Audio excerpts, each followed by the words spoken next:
Olá! Todo dia é quase sempre igual. Você procura as chaves ou qualquer outro item, mas não lembra onde colocou. E lá se vão minutos importantes do seu dia na busca pelo objeto supostamente perdido.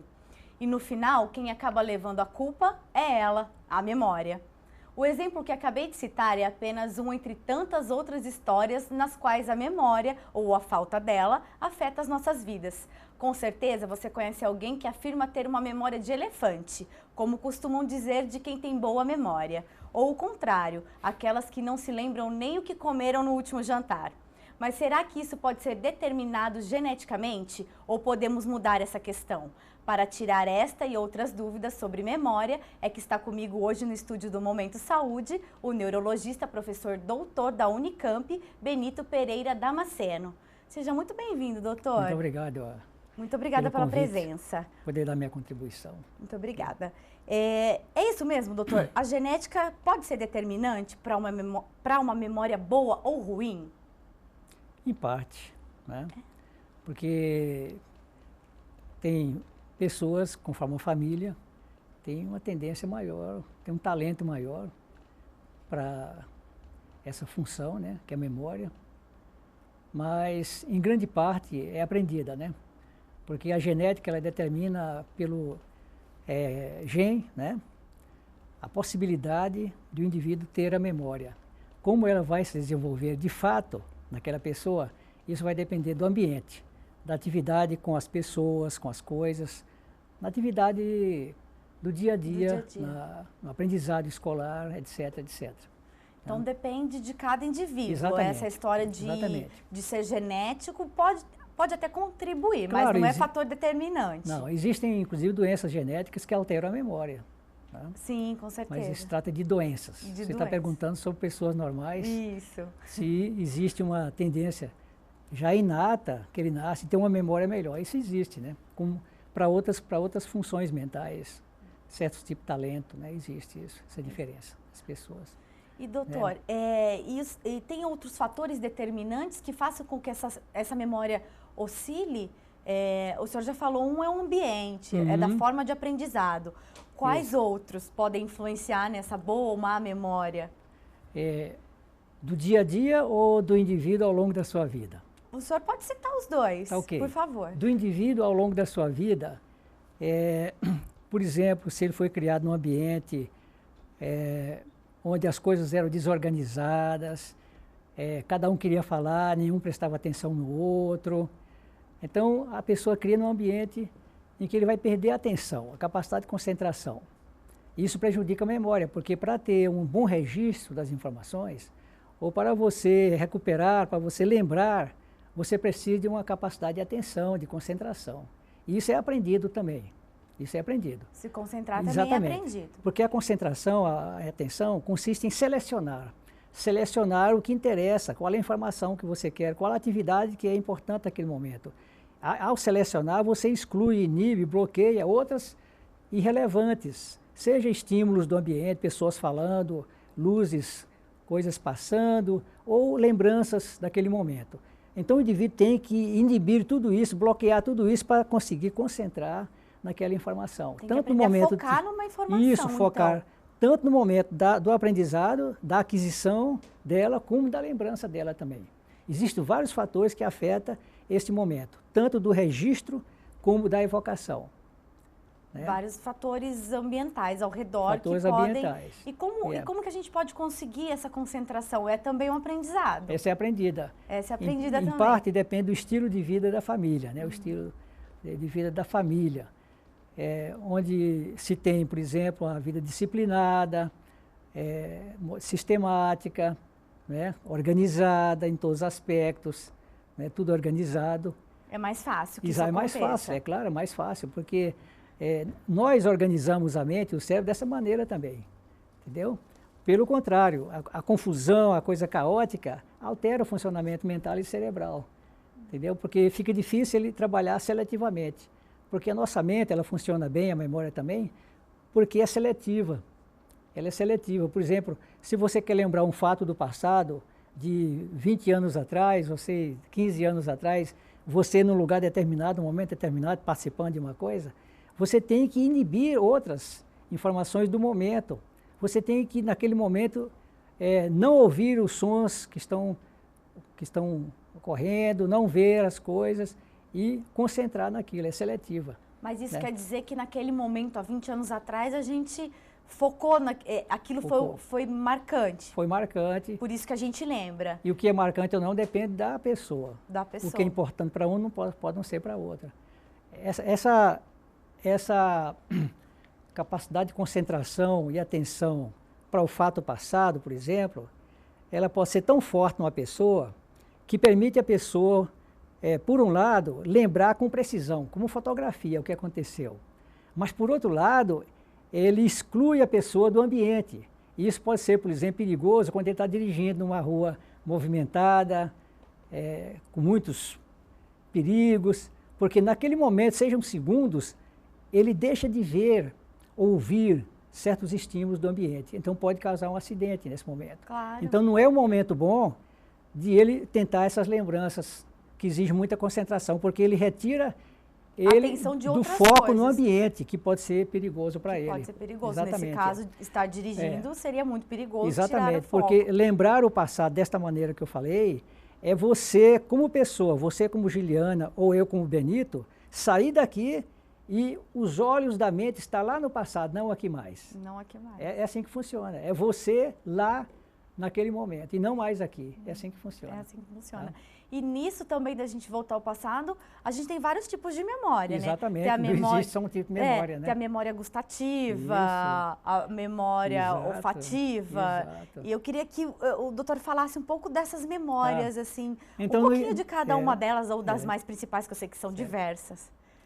A pergunta é muito interessante, importante, porque a noção que você tem de memória é que é uma função só, a memória. A memória. Na realidade, são vários tipos de memória. Na realidade, são ações de registrar, de lembrar, de consolidar a longo tempo, né? Então, varia conforme os estímulos. Memória olfativa para odores, memória auditiva para sons, palavras, visual para fisionomias, né? Gustativas para uma coisa que comeu há décadas atrás. Cognitivas para também. táteis, né? Para uma carícia que teve. Quer dizer, então, a memória, ela usa essas informações. Tem pessoas que são melhores para a memória visual, fisionomia, do que para sons, por exemplo, nomes das pessoas. Isso varia de pessoa. Desculpa, interromper. Isso depende da pessoa ter focado nisso naquele momento, para lembrar, ou só... por exemplo, da comida, ao invés de lembrar do visual da comida, de como ela lembra do gosto só. Do gosto, exatamente. E aí ela não lembra visualmente. Então isso depende do momento que ela focou também para lembrar desse tipo de memória. Exatamente. Normalmente o que nós registramos e lembramos depois é registrado com vários tipos de informações. Visuais, vamos supor uma pessoa. Você vê a pessoa falando, você ouve a pessoa, a voz, o timbre de voz da pessoa, entendeu? Aí entra a parte emocional, se é uma pessoa simpática ou não, entendeu? E até o cheiro, se é uma mulher, se ouve um perfume determinado, ou o contrário, se é um homem que tem um... Depois, exatamente, e entendeu? depois se lembra. Então tudo aquilo vai junto, entendeu? E é trabalhado, memorizado através do sistema hipocampal, é uma parte do cérebro que pega todas essas informações simultaneamente e ajuda o registro dela no cérebro de maneira geral, simultânea.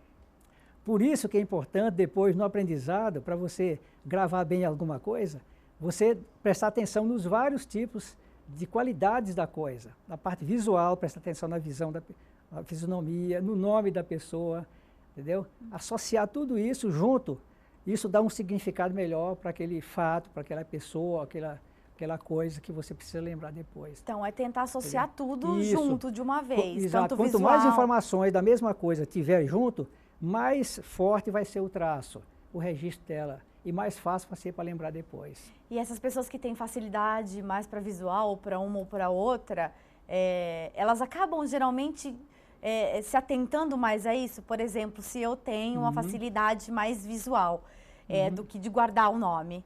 Eu acabo me atentando mais, enquanto eu converso com a pessoa, mais ao visual dela, mais ao rosto, mais ao jeito, do que propriamente as outras coisas. Isso daí acontece naturalmente, sem a gente querer?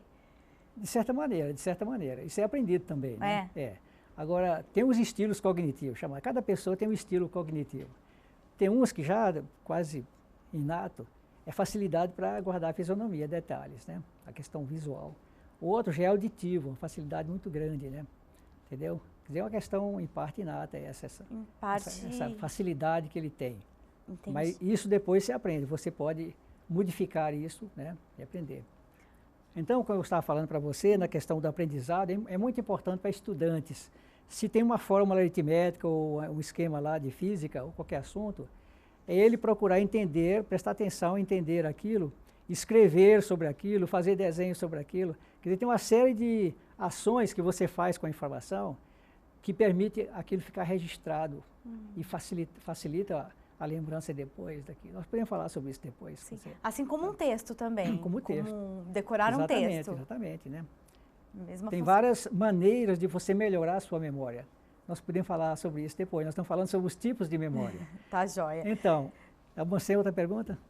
Não, pode continuar, doutor, pode continuar. Então, nós temos a memória episódica, esse que você vai no passado, lembra de você naquele local, naquele momento fazendo.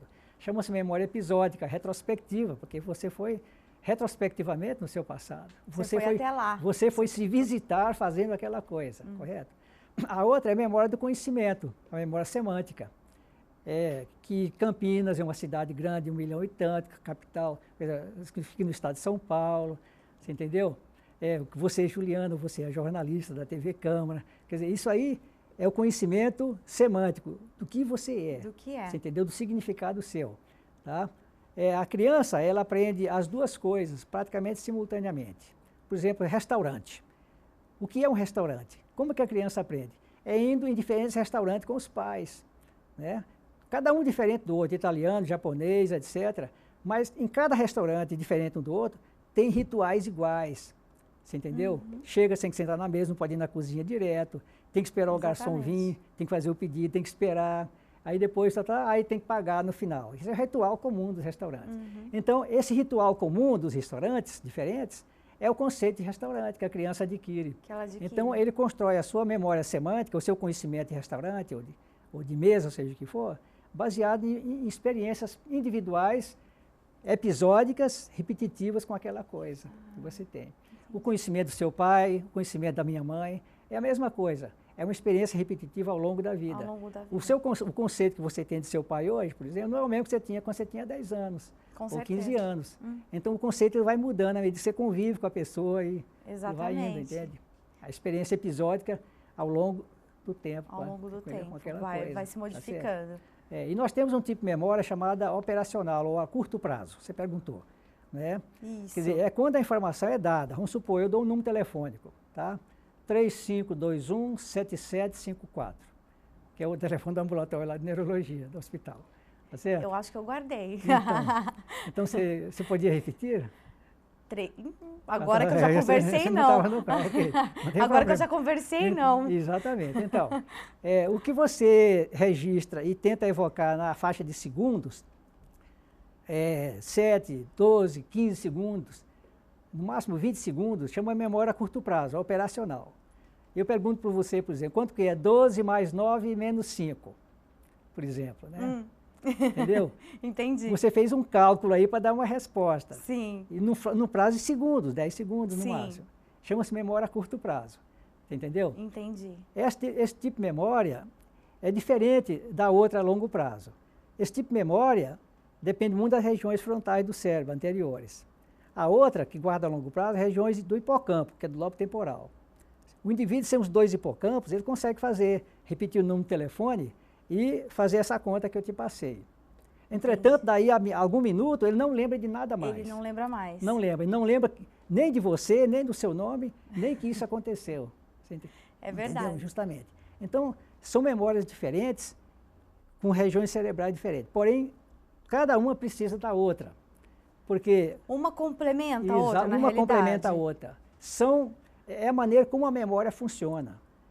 Vários processos, vários tipos de ações mentais em conjunto, que permite você fazer essa conta em segundos e depois você se lembrar e você aprender a fórmula, uma fórmula para resolver o problema, entendeu? É simultâneo. que é o aprendizado do conhecimento, da matemática, o semântico que a gente chama. Entendi. Entendeu? E como que a gente faz para essa memória de curto prazo se tornar uma memória de longo prazo? É o aprendizado que faz isso? Ou não, ela não consegue se tornar, essa, por exemplo, rápida do número? Ah, vou te passar um número rapidinho. Exatamente. E aí se você não anota e você já tenta reproduzi-lo ou ligar, e aí você acaba esquecendo. E essa memória, como que a gente consegue transformá-la a longo prazo, que ela se torne uma memória de longo prazo? Em primeiro lugar, prestando muita atenção, focalizando a atenção, uma atenção seletiva. O que implica essa atenção? Você não lembrar ou bloquear qualquer outra lembrança, qualquer outro estímulo. Nesse momento. Naquele momento só existe aqueles números, 12 mais 9 menos 6, por exemplo. Entendeu? E a conta que você está fazendo. Se você não conseguir prestar atenção, que consiste em seletivamente excluir o que não é relevante, entendeu? Você não vai registrar direito. O que você não registra direito, você não vai lembrar direito. E você não vai aprender a fórmula direito. Então, o registro inicial é muito importante. Por outro lado, independentemente de depois você tá fazendo outra coisa e não lembrar mais, por exemplo, agora eu não estou falando mais daqueles 3 números, estou falando do outro assunto. Outro assunto. Você entendeu?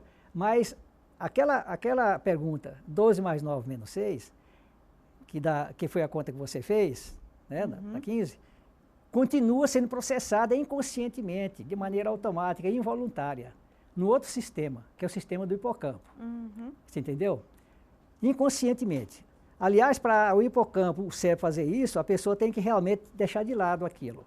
É por isso que as pausas, os descansos, em que você realmente distrai e não lembra do que você estava estudando, ajuda o sistema do cérebro, do hipocampo, a consolidar aquilo a longo prazo, porque isso acontece de maneira automática. Você entendeu? Mas o fundamental é o interesse, a motivação, a atenção, a concentração no momento do registro. No momento do registro. Você dá todo ouvidos para o significado daquilo. Se você quer lembrar uma pessoa, a fisionomia da pessoa ou o nome da pessoa, você concentra todo. Como é que é a fisionomia daquela pessoa? Olha os detalhes da pessoa, se é uma pessoa simpática ou não. Aí o nome Juliana, aí você pode associar a Juliana com outra coisa parecida. Entendi. Então você codificou aquilo de maneira múltipla, inclusive emocionalmente, porque você gostou da pessoa, por exemplo, ou não. Aí facilita também. Facilita, claro, outro. Claro, a memória emocional está junto. Doutora, a gente volta a falar mais sobre isso no segundo bloco. Isso. O Momento de Saúde vai para um breve intervalo e nós já voltamos. Fique conosco.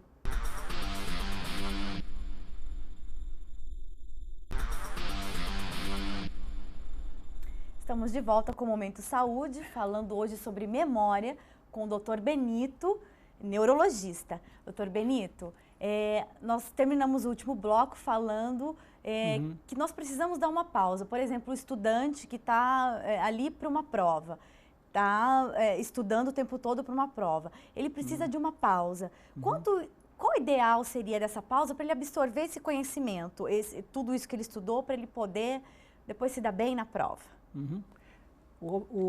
Essa pausa tem que consistir em ele se distrair. Ou seja, ele não ficar lembrando daquilo que ele estava estudando, em primeiro lugar. Ou seja, permitir que um outro sistema do cérebro inconsciente, que é do hipocampo e outros, atue e registre melhor aquela informação. Entendeu? Então eles trabalham de maneira melhor quando a pessoa distrai, quando a pessoa está pensando em outra coisa. Fora totalmente daquele universo que ela estava antes. Sim, é claro, se ele fica repetindo, é claro que isso também pode ajudar, que é a arte de decorar, correto? Entretanto, para a memória funcionar de maneira enérgica e boa, precisa da pausa, porque aí tem uma reposição de energia cerebral e mental também, correto? E a questão da distração, né? Então, é assim que funciona o cérebro e a memória, né? Entendi. E é importante a questão da organização, né? A questão da ser sistemático, né?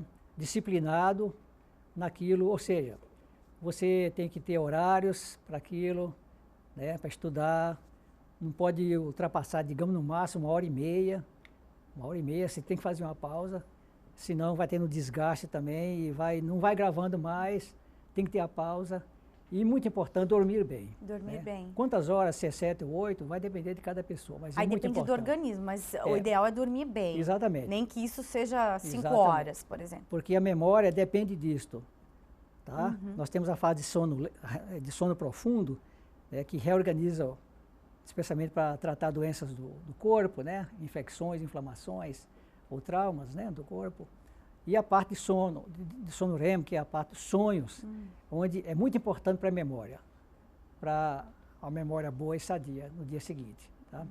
Então é importante isso aí e evitar certos tipos de, por exemplo, excesso de estresse ou medicamentos que prejudicam a memória também, uma série de outros fatores. Né? Minha próxima pergunta seria isso. Quais fatores prejudicam? O que compromete a boa memória? A gente sabe, é bem sabido, né, o álcool, drogas, fumo, essas coisas todas contribuem, não é, doutor? Todas contribuem, elas contribuem. Em maior ou menor grau, de maneira diferente, né? O que contribui para uma boa memória, como eu falei, é um sono reparador. Isso depende de cada pessoa. Em segundo lugar, é uma vida organizada, disciplinada. Você tem horários, porque o organismo ele funciona de maneira cíclica, tem os horários, tá certo? Por exemplo, o horário em que a memória é pior é entre 12 e 14 horas. É onde você tem uma certa sonolência também. A atenção diminui. E depois das 23 horas. Então são horários ruins para você estudar, para você fazer essas coisas, tá certo? Então depende de uma vida organizada, ter disciplina de horários também.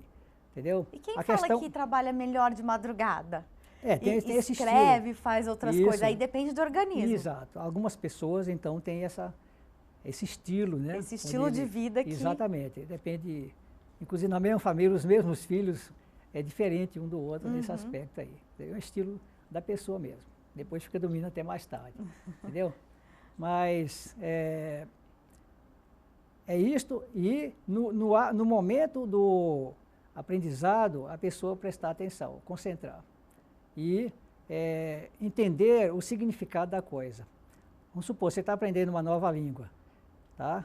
E você não domina o significado de cada palavra, você tem que saber o significado da palavra. Uma das boas maneiras é você ou viver no lugar, para saber o que significa aquela palavra, vivendo lá, ou então uma tradução, para saber qual é a palavra sua, na sua língua, que é exatamente aquilo. Como o senhor disse também, tentar ver todos os fatores. Como o senhor disse, isso, vá visitar o lugar, por exemplo, o museu. Isso. Vá visitar e vá conhecer para saber a amplitude do que é. Exatamente. Né? Então, se você entender o significado daquela palavra ou daquela coisa, ela é registrada de maneira mais forte, ela cria raízes no cérebro e na mente, de maneira mais indelével. Ao contrário, se você decorou aquilo, mas não sabe bem o significado, aquilo é fraco. Aquilo vai ser difícil de registrar e você não vai lembrar direito também, entendeu? Acrescentando aí, isso inclusive faz parte do processo de reabilitação, né? Para o estudante principalmente, você tem um texto, matemática, ciência, né? É igual você pegar um jornal, você vê a manchete do jornal, né? Eu vou ter um assunto determinado, você dá uma olhada geral para ver que assunto que é. Ao olhar o título e olhar o geral, você já se encaixa naquele, a gente chama frame, naquele assunto geral. O seu cérebro e a sua mente já fica ativada naquelas partes que tem a ver com aquele assunto, já facilita, correto? Já facilita. Claro. E aí você pode fazer perguntas, né? O que será que está aí, de que assunto que é, o que você sabe sobre aquilo, né?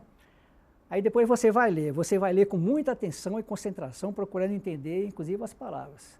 Se não souber, procura um dicionário, que isso vai ajudar. Ajuda também. Estou falando de um texto de escola, por exemplo. Ajuda também, tá certo? E depois, então, que você leu, você vai procurar rever aquilo, né? Inclusive se fazendo perguntas e tentando responder, sem olhar lá. Sem olhar lá. Então, essa é uma maneira de você trabalhar aquilo para um estudante que tem dificuldade em certas matérias, fazer isso, entendeu? Especialmente se ele fizer também com as mãos, fazendo esquemas ou escrevendo. Isso é uma dica interessante, fica aí para o nosso público, uma dica muito interessante do doutor. Exatamente. Isso realmente ajuda o estudante a gravar mais e lembrar depois. Doutor. Que é como a memória funciona melhor. Doutor, o envelhecimento também prejudica na memória? a que ponto ele prejudica e a que ponto ele pode ser evitado ou amenizado? Como isso pode acontecer? Pode se evitar? Pode amenizar? O que pode ajudar? Você fez várias perguntas ao mesmo tempo. Isso, várias perguntas para eu não me esquecer. Em primeiro lugar, o envelhecimento modifica a memória. Modifica. Eu não digo prejudica, ele modifica a memória. Ele modifica a memória episódica, de lembrar de fatos do passado recente.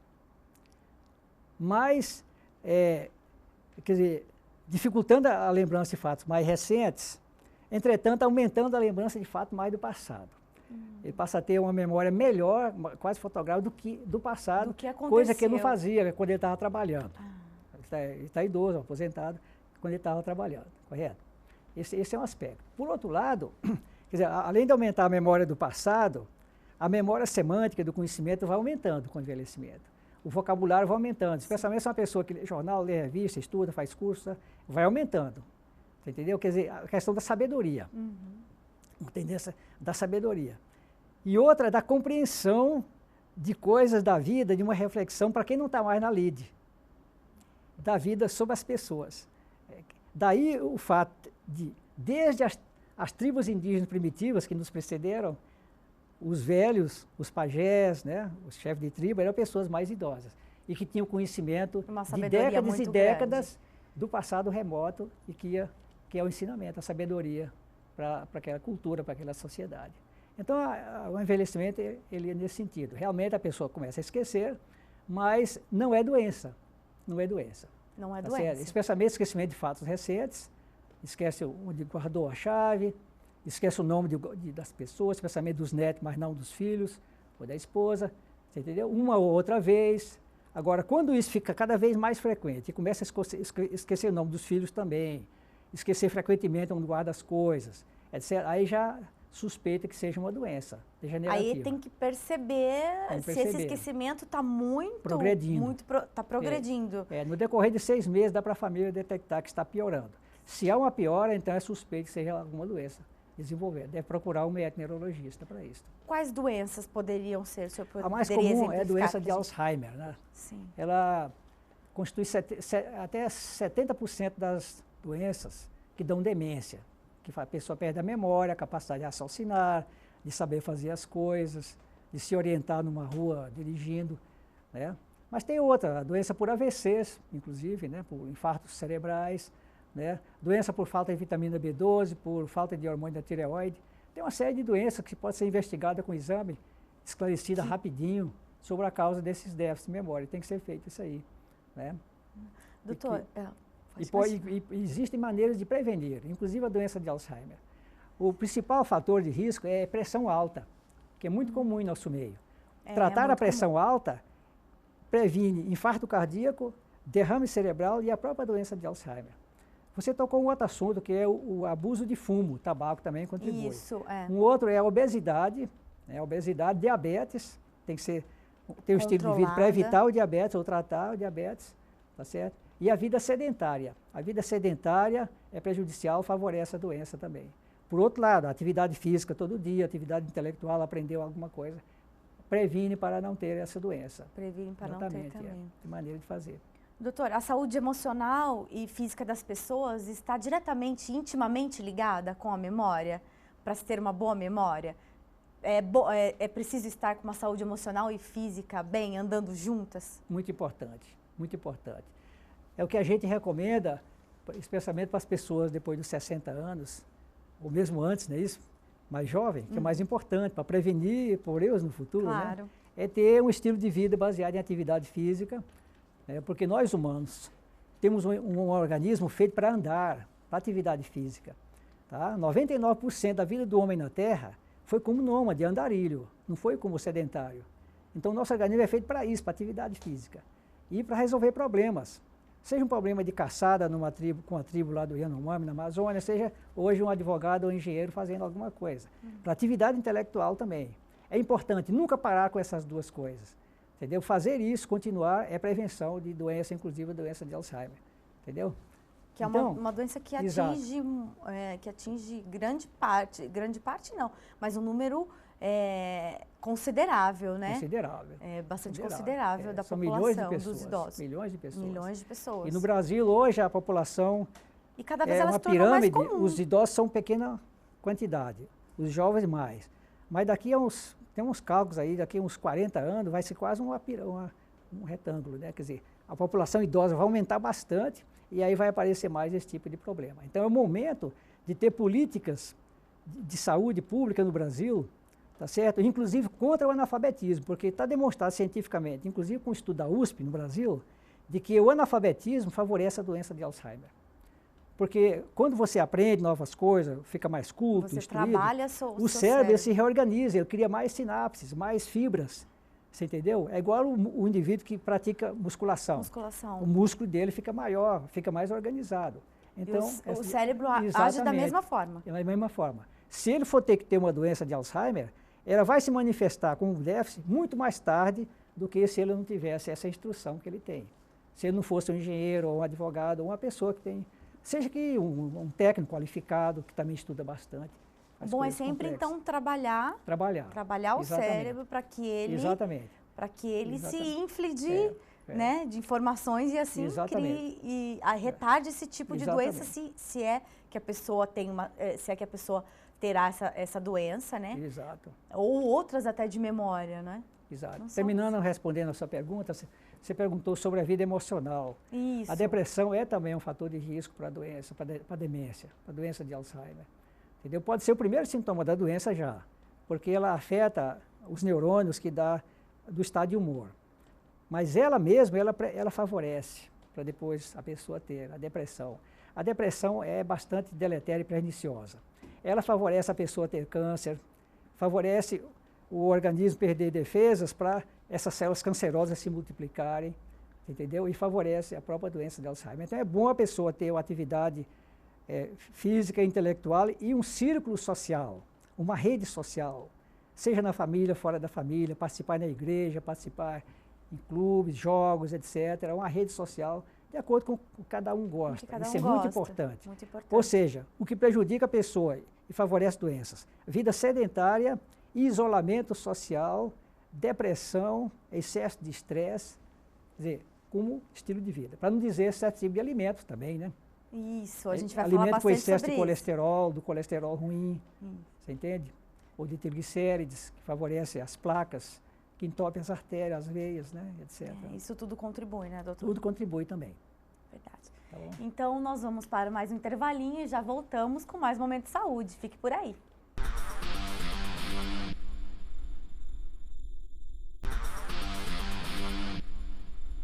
Estamos de volta com o Momento de Saúde, falando hoje sobre memória. O papo aqui está muito interessante com o doutor, professor da Unicamp, doutor Benito.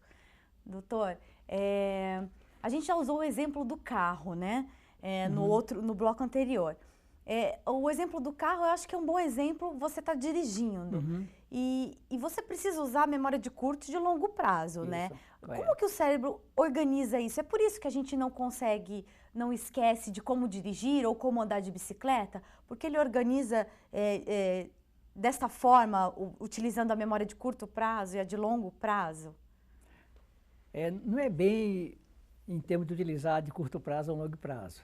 Porque aprender a dirigir um carro, ou andar de bicicleta, ou dançar, ou digitar, é o corpo que aprende. Você só aprende fazendo coisas com o corpo, olhando, ouvindo e manipulando com as mãos ou com o corpo inteiro, como é o caso de dirigir um carro, correto? Então, o corpo participa desse aprendizado. O registro é no corpo, de certa maneira. É claro, é na parte do cérebro que representa o corpo, mas é no corpo também. As mãos, elas ficam mais destras. Elas se tornam diferentes quando você aprende a digitar, quando você aprende a tocar piano, você entendeu? A mão modifica, porque o que acontece no cérebro vai para a mão, os músculos ficam mais ágeis, mais organizados os movimentos mais bem feitos, entendeu? Então é o corpo que aprende. Agora, quando é o corpo que aprende, aí tem que ter mais repetição, é mais demorado para registrar. Mas na mesma medida em que é mais demorado para aprender a dançar, a dirigir um carro, coisa assim, é mais difícil para esquecer. Porque o corpo faz isso, em grande parte, de maneira inconsciente e automática. E sem participar muito a sua vontade, você querer. O corpo vai fazendo. Você entendeu? Então, é uma coisa que fica registrado diferente da memória consciente, para o assunto que você está estudando, ou para o nome da pessoa que você está falando. Então, é um aprendizado diferente. Tá certo? O aprendizado da língua é a mesma coisa. Mesma coisa. É o corpo que aprende a pronunciar as palavras, ouvir e pronunciar as palavras de acordo. Porque você só aprende e domina a língua se você usar os ouvidos e a fala. A fala tem dois componentes. Uma é os fonemas, por exemplo, banana. Você ouve o que você está falando. Mas também tem a articulação dos músculos da língua. Cada consoante dessa, banana com vogal, dá uma informação para o seu cérebro. Então, o seu cérebro tanto escuta os fonemas, os sons da palavra banana, como recebe também as articulações, as contrações da língua. Você entendeu? E os dois se unem lá exatamente. Então, o corpo participa. E é muito difícil você aprender uma nova língua, dependendo, inclusive, da pronúncia. Eu, por exemplo, eu sei o sueco, eu morei na Suécia há 9 anos, trabalhei com médico de residência lá. Tem muitas consoantes que não existem em nossa língua. E são muito parecidas uma com a outra. Mas se você não pronunciar exatamente como é, eles não entendem você. Não entendem. Entendeu? Então, Entendi. O corpo é que aprende. Agora, faz quanto tempo que eu não falo sueco? Tem quase 30 anos. Você entendeu? Fala uma vez por outra, é claro. Mas o sueco está aí. Tá aí. Você entendeu? Quer dizer, é o aprendizado do corpo. São outras partes do cérebro que participam. Chama memória de procedimentos. Em grande parte é motor essa memória, destrezas motoras. Você entendeu? Se para gravar coisas conscientemente é importante o córtex, região frontal e do hipocampo, para gravar esses aprendizados motores, essas destrezas que eu falei, é importante os gânglios basais, o corpo estriado, que fica bem no meio do cérebro. O tálamo também, o cerebelo, que é aqui atrás, são partes do cérebro mais profundas, em geral mais antigas, que você aprende. Então, tem diferentes tipos de memória e regiões do cérebro diferentes para cada uma delas. Para cada uma delas. Você entendeu?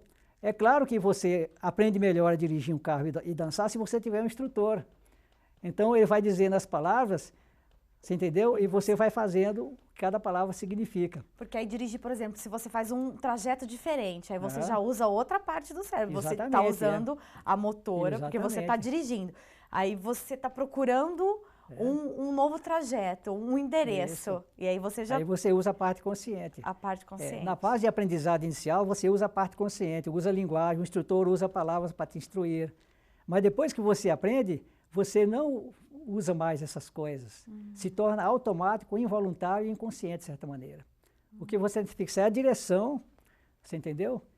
E pode pensar em outras coisas diferentes, embora você esteja dirigindo correto. Um sistema inconsciente, prestando atenção no semáforo, você entendeu? Quer dizer, o sistema passa a ser automático. E aí, porque ele se tornou mais central, saiu do córtex e foi para regiões mais profundas, que passa a funcionar como um autômato lá para você dirigir.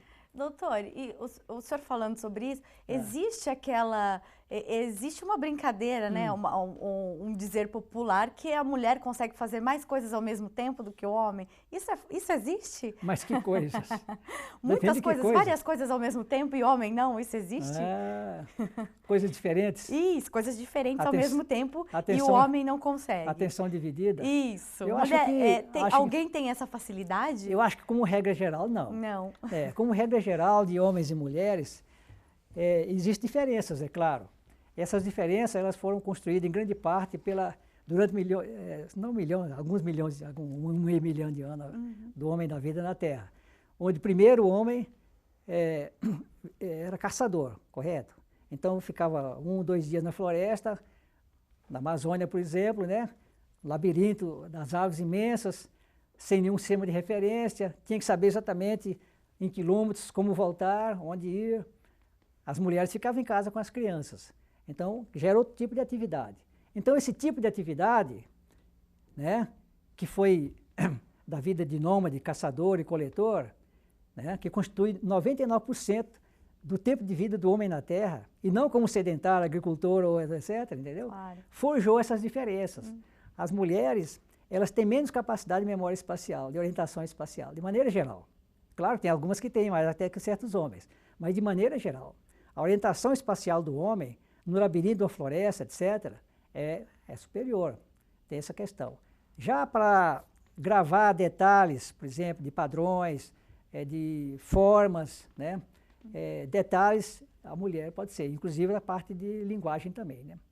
Né? Porque eu fico pensando, o caçador, ele sai, ele não tem nada a conversar. O caçador que fica conversando, ele atrapalha a caçada, correto? Correto. Imagina a situação. Já a mulher fica sozinha, você entendeu? Quer dizer, com as outras mulheres ou com os filhos, tem que conversar mesmo. Tem que conversar, então por isso mulher fala mais do que o homem. Exato, isso deve ter forjado durante centenas de milhares de anos a diferença cognitiva, eu diria, de estilo, de mente das duas criaturas, né? Homem e mulher. Mas provavelmente não isso que você está falando. Então né? tá bom, doutor. Exatamente. E muito menos os executivos de multinacionais, né? Eles têm que trabalhar com muitas coisas simultâneas, ou a mulher que trabalha no PBX, ou certo tipo de funções, né? É verdade. Isso é pela função mesmo. É verdade. Só perguntei pela curiosidade. Tá bom. Doutor, vamos falar um pouquinho sobre os tipos de alimentos que ajudam para a memória, os alimentos do dia a dia que a gente consome. Eu queria que o doutor desse alguns exemplos dos alimentos bons para a memória. Alimentos bons para a memória. Em primeiro lugar, a memória é uma função mental, né? Cerebral, né? Quer dizer, um cérebro sadio, né? Por outras palavras, mente sã em corpo são. Esse é o princípio, né? Certo? Então, ter um corpo são, né? Já falei tipo de exercício físico, dormir bem, etc. E a questão do alimento também, tá? A questão do alimento. Então, eu não vou falar sobre o álcool, sobre tóxicos, que são prejudiciais, né? Claro. Pessoas que trabalham em fábrica de lâmpada, expostas a vapores de mercúrio, ou em fábricas de bateria, ou em posto de gasolina, expostas a vapores de gasolina, são substâncias um pouco tóxicas. Ou pintores de carro, que têm solventes orgânicos, são tóxicos, e levam até a atrofia cerebral, problema de memória também. Eu não estou falando disso aí porque já é uma questão ocupacional, né? Que a pessoa não pode evitar porque tem que trabalhar, correto? Correto. Estou falando assim de uma coisa que a pessoa pode modificar. Tá? Então, uma alimentação saudável, rica em proteínas, rica em sais minerais, em vitaminas, mas sem excesso. Por exemplo, o excesso de carne vermelha, ao invés de carne branca, especialmente de peixe, pode ser prejudicial, porque favorece a questão do colesterol, né? Que, de certa maneira, né, tem um colesterol ruim, que deposita nas paredes dos vasos, inclusive do cérebro, dando derrame ou infarto cardíaco, né? A carne vermelha, então, não pode ser todo dia, e sim intervalar com a carne de peixe, especialmente esse tipo de peixe, que tem um ômega 3, ômega 6, ômega 3, né? Que é muito bom, né? Que são protetores, antioxidantes, protetores, né? Então, desenvolver uma cultura, um estilo mais para tipo de alimentação de peixe, né? E você falou, o que é que melhora a memória? O café é um estimulante, né? O café melhora a memória. Especialmente quando você está cansado, você está com sono, a cafeína ela favorece a transmissão neural. E favorece, tem testes feitos, né? Inclusive com pessoas com lesão cerebral, que dá cafeína ou não cafeína, durante a ação da cafeína, ele desempenha melhor naqueles testes, inclusive de memória, entendeu? Agora, é claro, o excesso de cafeína também prejudica, atrapalha o sono, pode dar outros efeitos. Tudo tem que ser de acordo, correto? Correto. Então, evitar os excessos de maneira geral, evitar substâncias tóxicas, né? E ter horário. Horário, exatamente. Se você passa 12 horas ou 10 horas dormindo, você precisa de uma alimentação boa de manhã cedo, correto? Quer dizer, correto. Que no Brasil as pessoas em geral não fazem, a não ser quando está no hotel, né? No hotel, aí tem muita coisa para comer. Mas em geral come rápido ali, um cafezinho e tal, e para ir trabalhar. Na realidade, a melhor refeição é de manhã cedo mesmo. É de manhã cedo, o café da manhã. Aí, exato. E aí depois já no almoço, e a janta é menos. Quer dizer, o jantar é menos, para inclusive digerir melhor e facilitar um sono mais tranquilo. Ter horário certo. Isso é muito importante, o horário certo. Ter horário é uma das dicas, então. É uma das dicas.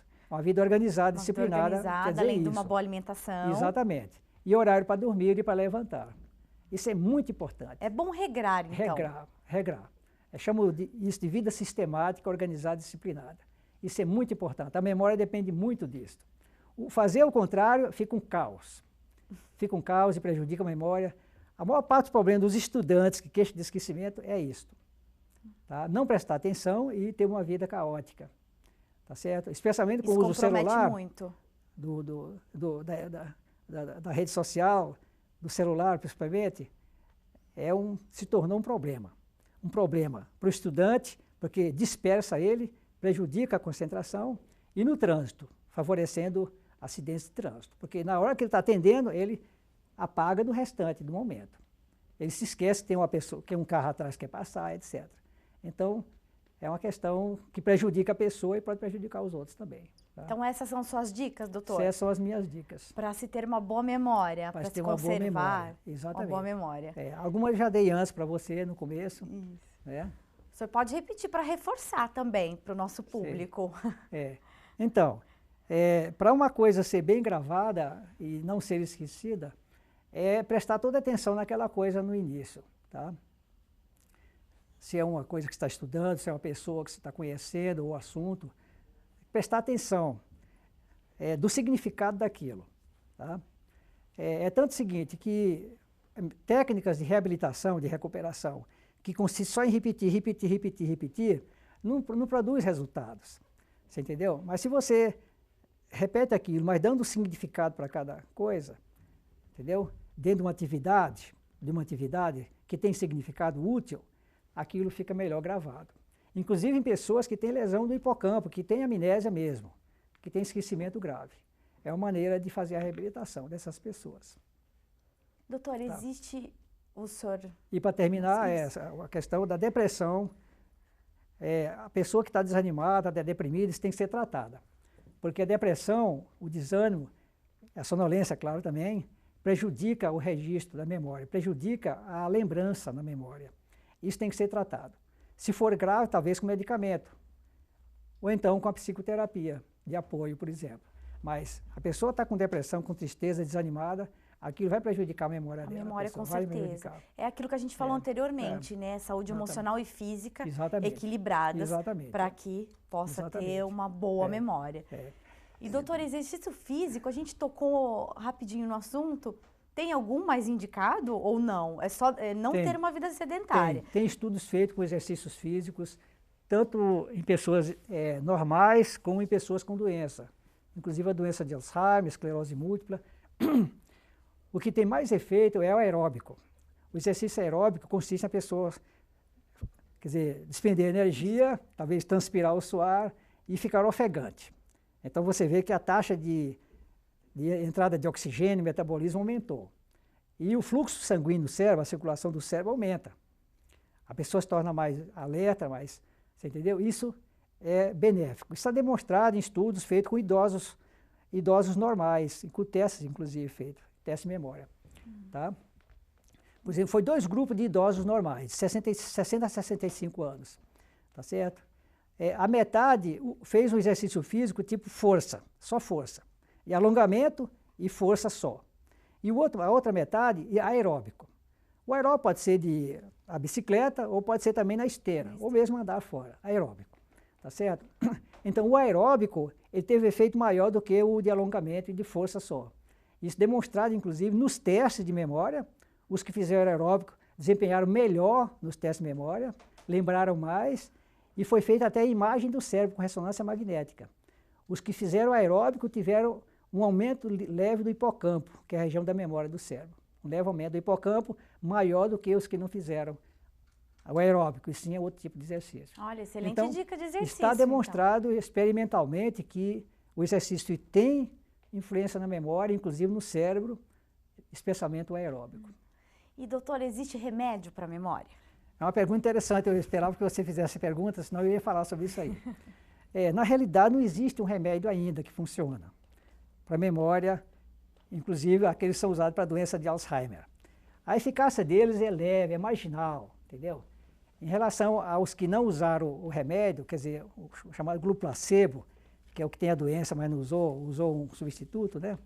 Entendeu? A diferença foi uns 30% de diferença positiva para esses medicamentos, são os que inibem uma enzima que atua no cérebro, destruindo a acetilcolina, que é uma substância que transmite informação de um neurônio para o outro. Você entendeu? Então, esses medicamentos, eles inibem, bloqueiam essa enzima. E bloqueando essa enzima, Então permite aumentar a acetilcolina, essa substância que permite a transmissão de uma célula para outra. Teoricamente, então, melhorando a memória e outras funções, correto? Existe um efeito, sim, uma eficácia. E são as únicas drogas demonstradas cientificamente que têm alguma eficácia. Não é nada espetacular, né? Embora também não tratem a doença em si, porque a degeneração continua, mas o sintoma pode melhorar ou pelo menos estabilizar. Fora disso, não existe nenhum medicamento assim, cientificamente demonstrado, você entendeu? Entendi. Chamado de ensaios clínicos, que tenha essa eficácia. Por desses aí. Doutor, e para a gente encerrar rapidamente, teria algum exercício facinho aqui para o doutor demonstrar para o nosso público ou não? Bom, um exercício que eu já fiz para você se lembra aquela conta que eu pedi, aqueles 3 números, como é que foi? 12 mais 9 menos 6? Ou Você lembrou, hein? Olha. Quer dizer, você está com memória episódica a longo prazo boa, correto? Tá, olha você que bom. Você se lembrou, porque foi um momento passageiro, né? Uma outra maneira seria uma lista de palavras, né? Pode ser palavras, isso vai depender. Se são palavras abstratas, neutras. Por exemplo, vida, posição, preço, quantia, problema, opinião. Vamos parar por aí, certo? Certo. Você podia repetir? Vida, posição, preço. Acho que foi. Tá. Na realidade, eu faço isso 5 vezes. Aí eu falaria novamente. Esse é um teste de memória. Palavras abstratas, você viu? Emocionalmente neutras. Tá? Com isso eu ativo uma parte do cérebro, que é o sistema hipocampal. Ou então eu posso dar palavras abstratas, mas emocionalmente carregadas. Por exemplo, inferno, morte, né? Estupro, entendeu? E assim vai indo. Também 6 ou 8 palavras. Tá? Elas são diferentes, são abstratas, mas são emocionalmente carregadas.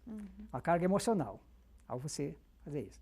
Já são outras partes do cérebro que são acionadas. Ou então palavras que representam coisas, por exemplo, tambor, café, pai, né? Nariz, peru, rio, né? Que são palavras, mas não são abstratas, são de coisas. Você entendeu? Então, são esses testes que eu uso no dia a dia para saber como é que está funcionando a memória da pessoa, os tipos de memória. A memória mais emocional, a memória mais abstrata de palavras, você entendeu? E que regiões do cérebro estão afetadas, conforme o tipo de problema que ele tiver numa ou noutra lista de palavras. Então, tem vários testes que são utilizados de palavras, tem também de figuras abstratas, figuras de coisas, figuras abstratas, de desenhos abstratos. São vários testes que são usados para a gente avaliar o indivíduo que tem esse problema. Eu faço essa avaliação na Unicamp. Aliás, eu queria aproveitar essa oportunidade para dizer o seguinte, nós estamos de portas abertas na Unicamp, nosso ambulatório de neuropsicologia e demência, tá? Para pessoas, tá? Especialmente idosos acima de 50 anos, que tenha algum problema de memória, não raramente, mas que está talvez suspeitando, né, de ser algum problema, né? Entrar em contato comigo, né? E tem o telefone que eu passei, se você não se lembra não, né? O telefone do ambulatório lá, é só me chamar. Isso eu não lembro, mas a gente vai colocar depois na telinha. O senhor pode falar depois, a gente vai colocar na tela. 3521-7754. Doutor Benito. Ok, tá? doutor Benito. A gente cria uma oportunidade para a gente avaliar e talvez entrar em algum estudo, ou se for a doença, talvez um tipo de tratamento futuro. Nós também fazemos pesquisas com drogas internacionais na Unicamp. Muito legal, doutor Benito. Eu agradeço muito a sua presença. Muito obrigada. Foi um prazer. Foi todo meu. Poder contribuir. Muito obrigada. Espero agradeço. que em breve nos vejamos novamente. À sua disposição. Muito obrigada. À sua disposição. Nós encerramos o Momento de Saúde de hoje. Falamos sobre memória com o neurologista, professor doutor da Unicamp, doutor Benito Damasceno. Você continua com a nossa programação pelo canal 4 da NET ou pelo nosso canal no YouTube da TV Câmara.